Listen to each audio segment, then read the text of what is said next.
Madame la ministre, le 27 décembre dernier, la Poste de Grenoble a licencié un facteur intérimaire. L'information lui est parvenue par SMS, la veille pour le lendemain, sans motif précis, en plein milieu des fêtes. Contestable sur la forme, ce licenciement l'est encore plus sur le fond, qui semble dû à la participation de cet employé à une grève contre la réforme des retraites. Plusieurs autres facteurs précaires sont dans la même situation, qui s'apparente à un non-respect flagrant du droit de grève. Ce licenciement en dit long sur l'évolution du métier de facteur, de plus en plus ubérisé.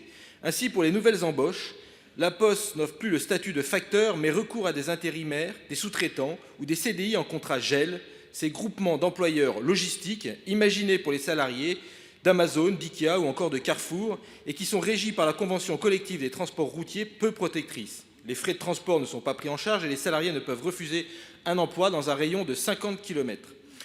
À travail égal, les salariés en GEL ont des paies plus faibles, ne touchent pas les primes, n'ont pas droit aux formations ou au maintien de salaire pour s'occuper ponctuellement de leurs enfants. La Poste a donc un système à deux vitesses qui lui permet de faire des économies et de diviser les salariés pour empêcher qu'ils se coordonnent. C'est justement pour éviter ce scénario qu'il est normalement interdit de recourir à ces contrats pour un emploi lié à l'activité normale et permanente de l'entreprise, une règle violée par la Poste. Enfin, la loi est contournée d'une autre manière. Les contrats GEL sont gérés par des associations loi 1901 qui ne peuvent réaliser de bénéfices. Pourtant, l'association GEL reverse une part de son chiffre d'affaires à l'entreprise privée D2L. Cet acteur majeur de la flexisécurité engrange donc des bénéfices sur le dos des précaires.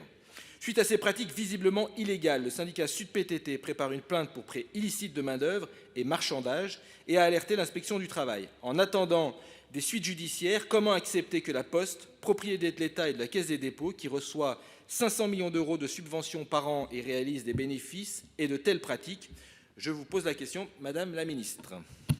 Merci Monsieur le Président. Pour vous répondre, la parole est à Madame Fadila Khattabi, ministre déléguée chargée des personnes âgées et des personnes handicapées. Vous avez la parole, Madame la Ministre. Bien le bonjour à toutes et tous. Merci Monsieur le Président. Monsieur le Sénateur Gontard, vous appelez l'attention du gouvernement sur certaines pratiques salariales au sein du groupe La Poste. Tout d'abord, il ne m'appartient pas de commenter des procédures judiciaires en cours.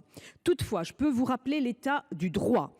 Vous avez parlé du licenciement d'un travailleur temporaire mis à la disposition du groupe.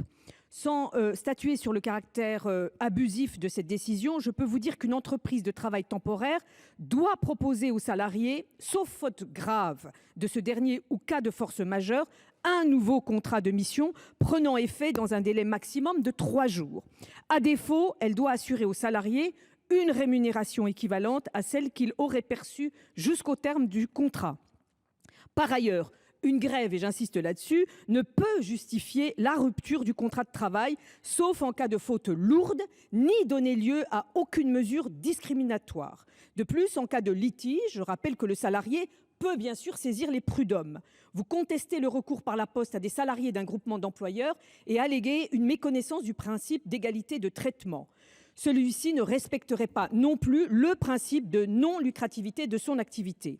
La loi autorise les groupements d'employeurs afin de mettre des salariés à disposition de leurs membres. Les contrats de travail conclus par le groupement doivent garantir l'égalité de traitement en matière de rémunération, d'intéressement, de participation et d'épargne salariale entre les salariés du groupement et les salariés des entreprises auprès desquelles il est mis à disposition. Il est donc interdit expressément au groupement d'employeurs d'être à but lucratif, et j'insiste là-dessus, monsieur le sénateur. En cas de litige, le salarié peut aussi se tourner vers les prud'hommes. Pour finir, la lutte contre le travail illégal est une priorité de notre gouvernement. Nos contrôles prennent bien en compte le développement de nouvelles formes de travail, mais nous restons bien sûr vigilants face aux dérives que nous pouvons constater. Je vous remercie. Merci Madame la Ministre. Monsieur le Président, il vous reste 6 secondes. Merci Madame la Ministre. En très peu de temps, en tout cas, moi je compte sur vous et je compte sur le gouvernement pour faire pression sur la Poste parce que là, on est vraiment face à une situation de contournement de la loi. Merci Monsieur le Président. La parole est maintenant à Monsieur